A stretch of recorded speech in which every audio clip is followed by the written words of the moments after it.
মহাষ্টমীর দিন দেবী দুর্গার সামনেই করুন এই সহজ বিশেষ টোটকা। সঠিক নিয়ম মেনে এই টোটকা একবার করতে পারলে সংসারে বৃদ্ধি পাবে সুখ, শান্তি, সমৃদ্ধি এবং দ্রুত হবে আর্থিক উন্নতিও। সহজ এই টোটকায় গৃহ থেকে কাটবে সমস্ত বাস্তু দোষ, পাবেন ঋণ থেকে মুক্তি, পূরণ হবেই সকল মনস্কামনা, মিলবে দেবী দুর্গার বিশেষ আশীর্বাদও। এই টোটকায় 100% গ্যারান্টি দিচ্ছেন জ্যোতিষী এবং বাস্তুবিদরা। দেখুন, শারদীয়া নবরাত্রি এবং দুর্গাপুজোর একটা বিশেষ তিথি হলো অষ্টমী তিথি। পুরাণ অনুযায়ী ভাদ্র মাসের কৃষ্ণা নবমী তিথিতে দেবতাদের তেজ পুঞ্জীভূত হতে শুরু করে, আর সেই পুঞ্জীভূত তেজের সাহায্যে আশ্বিনের মহাষ্টমীতে দেবী দুর্গাকে নানান ধরনের অস্ত্র, পদ্মের মালা, রত্নহার দিয়ে সাজিয়ে তুলেছেন দেবতারাও। এরপরই অষ্টমী এবং নবমীর বিশেষ সন্ধিক্ষণে মহিষাসুরকে বধ করেছিলেন দেবী দুর্গা।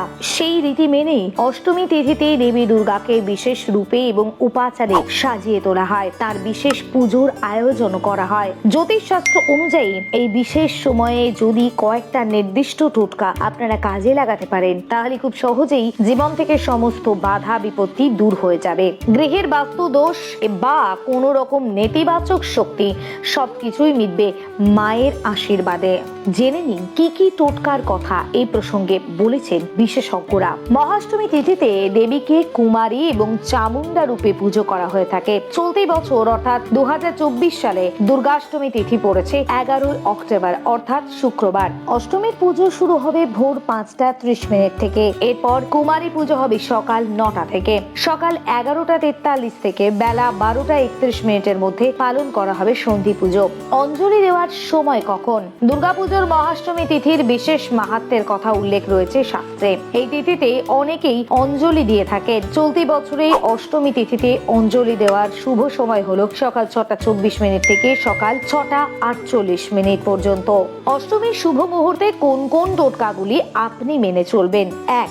লবঙ্গের মালা এবং গোলাপের মালা নিবেদন। মহাষ্টমীর দিন মা দুর্গার উদ্দেশ্যে লবঙ্গের মালা ও লাল গোলাপের মালা নিবেদন করুন। মা আপনার সমস্ত কষ্ট দূর করবেন, আপনার ইচ্ছে পূরণ করবেন। 2. কড়ি নিবেদন। মহাষ্টমীর এই বিশেষ সন্ধিক্ষণে দেবী দুর্গাকে কড়ি নিবেদন করার কথা বলা হয়েছে শাস্ত্রে। মা দুর্গার চরণের কাছে এটি রেখে দিন এবং পুজো শেষ হয়ে গেলে বাড়িতে নিয়ে এসে সিন্ধুকে অথবা ঠাকুরের আসনে রাখুন। এতে সমস্ত বাধা বিপত্তি দূর হওয়ার পাশাপাশি আর্থিক সমস্যা ঠিক হয়ে যাবে। 3. কর্পূর ও লবঙ্গ। সমস্ত চেষ্টা করেও যদি আপনার কাজে সফলতা না আসে, তাহলে নবরাত্রির অষ্টমী তিথিতে একটা রূপার পাত্রে কর্পূর এবং লবঙ্গ পুড়িয়ে সারা ঘরে সেই ধোঁয়া আপনি ঘুরিয়ে নিন। 4. কর্পূরের আরতি। দুর্গাপুজোর অষ্টমী তিথিতে কর্পূর ব্যবহার করে মায়ের আরতি করা অত্যন্ত শুভ। পাশাপাশি কর্পূর আরতির প্রদীপটি সারা ঘরে ঘোরান, তাহলে গৃহের সমস্ত নেতিবাচকতা কেটে যাবে। অকাল মৃত্যু ভয় থাকলেও তা দেবী দুর্গার আশীর্বাদে আপনার জীবন থেকে বিদায় নেবে। 5.